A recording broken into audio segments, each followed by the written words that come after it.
Hello, मेरा नाम अभिजीत कुमार है और आज हम डिस्कस करने वाले हैं प्रॉब्लम एयरलाइन रेस्ट्रिक्शंस। इसका प्रॉब्लम कोड है एयरलाइन और इसका लेवल है केक वॉक और सुटेबल फॉर रेटिंग है 0 to 1000 यानी कि फॉर बिगनर्स। तो चलिए प्रॉब्लम स्टेटमेंट पढ़ते हैं। ये प्रॉब्लम स्टेटमेंट है इसका कि airline restrictions. Safe has 3 bags that she wants to take on a flight.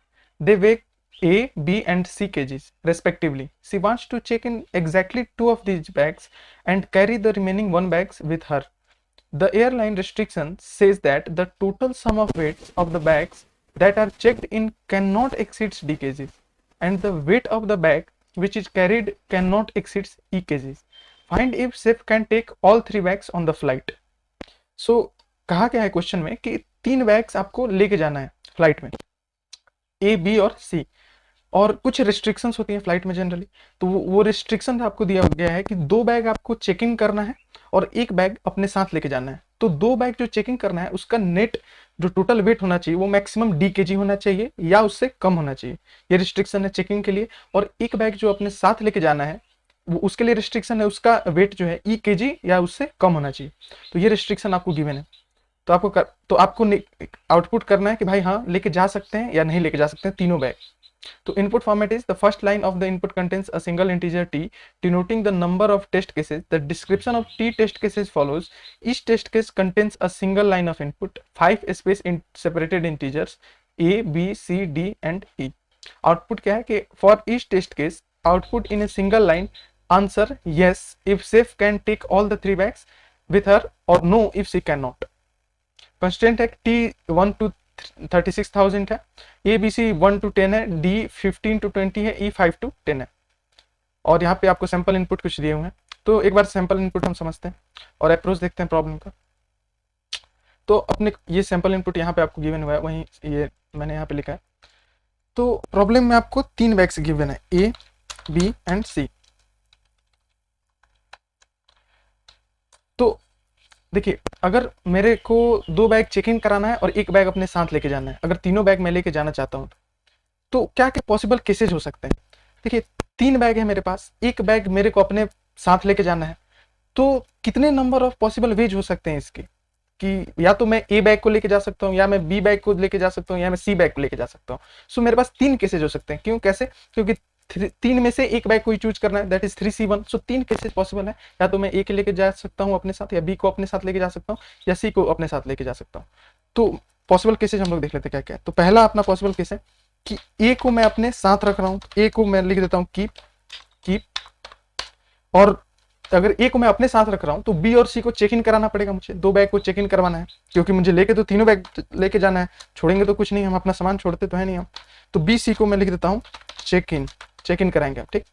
तो इसके लिए कंडीशन हम क्या लिखेंगे, अगर ए को मुझे लेके जाना है अपने साथ और बी सी को चेक इन कराना है, तो इसके लिए कंडीशन हो जाएगा कि ए जो है वो होना चाहिए लेस देन इक्वल टू ई, क्योंकि चेक इन अपने साथ ले जाने का लिमिट ई ही है मैक्सिमम वेट। एंड इंपॉर्टेंट है यहाँ पे, एंड करना पड़ेगा हमको, क्योंकि दोनों कंडीशन एक साथ होल्ड करना चाहिए। And B plus C less than equals to D, ये कंडीशन हो गई पहले केस के। इसी तरह दूसरा केस लिख लेते हैं जल्दी से। सॉरी, दूसरा केस क्या है कि बी को मैं अपने साथ रखूं, बी को कीप, और सी और डी को मैं चेक इन करवा दूं, सी कॉमा डी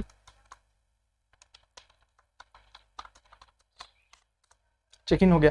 तो इसका कंडीशन क्या है जल्दी से लिख लेते हैं कि बी जो है वो लेस देन इक्वल टू ई होना चाहिए, क्योंकि बी को रख रहे हैं हम लोग। And A plus C less than equal to D होना चाहिए। इसी तरह थर्ड केस क्या हो सकता है संभव, सी को हम लोग अपने पास रखेंगे एंड ए और बी को अपन लोग चेक इन करवाएंगे। तो इसका कंडीशन हो जाएगा C less than equal to E and A plus B less than equal to D. तो ये 3 पॉसिबल केसेज है, इसके अलावा और कोई केस हो नहीं सकता अगर आपको तीनों बैग लेके जाना है जो कि हमें जाना है। तो ये 3 केसेज है।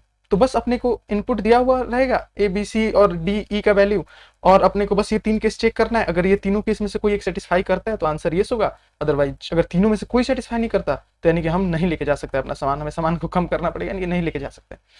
तो देखते हैं सैंपल इनपुट पे। पहला सैंपल इनपुट ये 3 क्या दिया हुआ है हमको, 3 है नंबर ऑफ टेस्ट केस। उसके बाद से पहला सैंपल इनपुट में दिया हुआ है 1 1 1 15 एंड 5, दैट इज 1 यहाँ पे ए हो जाएगा 1, A is equal to 1, B is equal to हो जाएगा आपको 1, C is equal to 1, D is equal to 15 and E is equal to हो जाएगा 5। तो अब देखते हैं ये कंडीशन को सेटिस्फाई करता है कि नहीं तीनों में से। पहला कंडीशन में इसको डालिए, पहला कंडीशन है अपना ये a less than equal to E and b plus C less than equal to D. ये है 1 less than equal to E, हाँ भाई है, ये पहला ये पार्ट तो सेटिस्फाई कर गया। b plus C less than equal to D, b plus C हो जाएगा 2 और less than equal to D 15 है, तो 2 लेस देन इक्वल टू 15, तो यस इट सेटिस्फाइड। तो ये पहले केस में ही सेटिस्फाई कर गया, तो यहाँ से ही आंसर इसका यस निकल के आ जाएगा। तो बाकी दोनों को चेक करने की जरूरत ही नहीं है हमें, यहाँ से ही आंसर इसका यस आ गया, पहले में ही ले जा सकते हैं। ठीक है, इस दूसरे टेस्ट केस में आते हैं 8 7 6 15 एंड 5। तो a इज इक्वल टू हो जाएगा 8, b is equal to 7, c is equal to हो जाएगा 6 and d is equal to हो जाएगा 15, e इज इक्वल टू हो जाएगा आपका 5।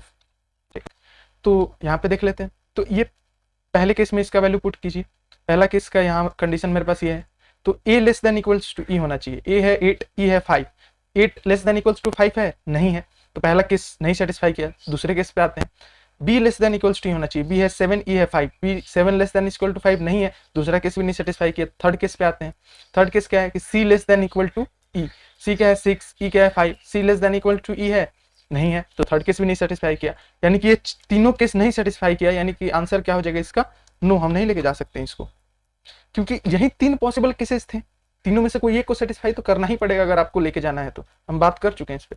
तो नो आंसर इसका हो जाएगा, आप नहीं लेके जा सकते इतना वेट। थर्ड वाले की बात करते हैं, थर्ड टेस्ट केस का। a इज इक्वल टू दिया है 8, b is equal to 5, c is equal to 7, d is equal to 15 and e is equal to 6। ठीक, तो ये दिया हुआ है, तो इसमें भी चेक करते हैं कंडीशन इसी तरह। a 8 है, a less than equal to e है, e है 6, 8 लेस देन इक्वल टू 6 नहीं है, पहला केस नहीं सेटिस्फाई किया। दूसरे केस पे आते हैं, b less than equal to e, b 5 है, e 6 है, तो 5 लेस देन इक्वल टू 6 हाँ है, तो यानी दूसरे केस का पहला पार्ट तो सेटिस्फाई कर गया। दूसरा पार्ट है कि a plus C less than equal to d, a है अपना 8, c है 7, 8 plus 7 15 less than equal to d, हाँ ये भी सेटिस्फाई कर गया, यानी कि ये सेकंड केस को सेटिस्फाई कर गया, यानी कि यहाँ से आंसर हो जाएगा yes by second case. Okay, तो अपना टेस्ट केस का आंसर क्या हो जाएगा, यस नो यस, ये आंसर आपको आना चाहिए। तो सेम कोड मैंने यहाँ पे लिखा हुआ है, देखिए कोड क्या है। यहाँ पे इंट टी टेस्ट केस को लिए अपन लोग, फिर वाइल लूप चलाएं फॉर ईच टेस्ट केस के लिए। उसके बाद से a b c d e 5 integer variable declare किए हम लोग, ताकि स्टोर कर पाए उसमें वेट्स। उसके बाद से इनपुट लिए पांचों में। उसके बाद से क्या किया, वही 3 कंडीशन हम लोगों ने चेक की कि या तो यार तुम ए को अपने पास रखेंगे हम लोग, या तो हम लोग बी को अपने पास रखेंगे, या तो सी को अपने पास रखेंगे। तो ये पहला कंडीशन क्या लगता है वो किस चीज का है, ये है सी लेस देन इक्वल टू, यानी कि हम लोग सी को अपने पास रख रहे हैं, इसमें सी कीप मैं लिख देता हूँ। और यहाँ पे ए लेस देन इक्वल टू है, यानी कि ये वाला कंडीशन है जिसमें हम लोग ए को अपने पास रख रहे हैं, ए को कीप कर रहे हैं अपने पास। और ये वाला कंडीशन जिसमें हम लोग बी को अपने पास रख रहे हैं, और बाकी दोनों को ऑब्वियसली चेक इन में दे रहे हैं। तो ये 3 कंडीशन है जो हमने देखा था। तो यही 3 कंडीशन में इफ एल्स इफ आपको यूज करना है, क्योंकि एल्स इफ हम लोग इसलिए यूज करते हैं क्योंकि इफ अगर कोई तीनों इफ में से कोई एक ही चलेगा, अगर ये वाला इफ चलता है तो ये कोई एल्स इफ नहीं चलेगा, डायरेक्ट आउट हो जाएगा कोड। अगर ये इफ नहीं चला तो ये एल्स इफ में जाएगा, अगर ये चल गया तो आउट हो जाएगा कोड, अदरवाइज ये एल्स इफ में जाएगा। तो ये आप समझते ही होंगे। तो ये 3 कंडीशन हम लोगों ने चेक की, अगर ये तीनों में से कोई सेटिस्फाई नहीं किया तो आंसर हो जाएगा नो। तो सिंपल सा कोड लिखा हुआ है, इसको रन करके देखते हैं ये सैंपल इनपुट पे।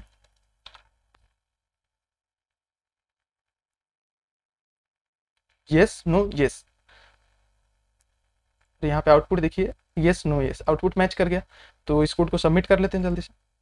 यहाँ पे मैंने सेम कोड जो मैंने वहाँ लिखा था इसको यहाँ पे पेस्ट किया हुआ है, इसको सबमिट करके देखते हैं।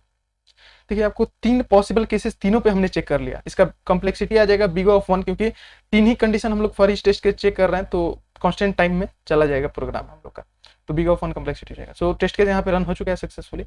So thank you for that.